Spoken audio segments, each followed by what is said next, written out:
I would like to explain you what really has changed in this car, because there was a massive change and it's quite hard to spot all the parts which really have got an improvement. This car is not just a normal improvement, it's just a big improvement. This time we managed to change not only the front and the rear, but we have a completely new body side. And I would like to go a little more in detail with that.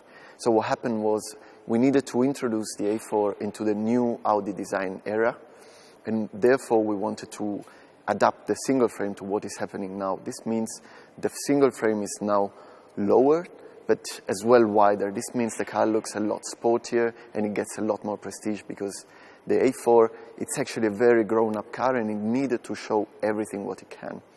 As well as the single frame, the lamps has changed. We want the lamps to look like the eyes of somebody, and when you look somebody in the eyes and you see that something has changed, you know that there is something new in there. Therefore, we have a very simple outline now, and everything is happening inside. We have the segments running through there like we learned from the A8 and the A7 and the A6, and we want the B segment limousine to show exactly the same kind of level.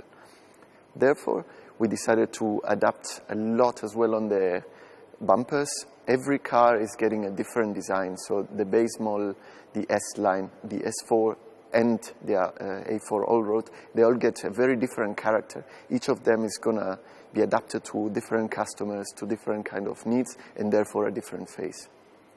The same was very important to bring this kind of sportiness into the body side. This means we wanted to use what we started with the Prologue concept car.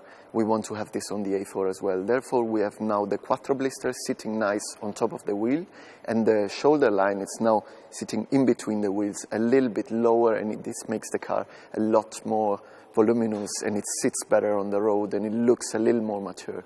As well, on the rear end, we wanted the car to look more mature. This was really the impact what we wanted.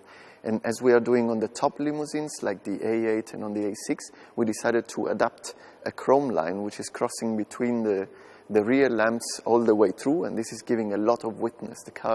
The width of the car, the impression is a lot bigger somehow. And the same, we adapted this kind of sporty design to the lower part. As I said, for the front, the base, the S-Line, S4, and the all-road, they always get a different kind of attitude, and each of them will give you a different diffuser, a different kind of exhaust treatment, but always looking very sporty. So I think this is quite a bit of an overview of what the A4 is going to look like. There are all the elements in the front, the side, and on the rear. The car is going to look a lot more mature. It's going to give you a different impact. It will look sporty. It will look like more prestige. I hope you will just realize this when you see it once it's on the road.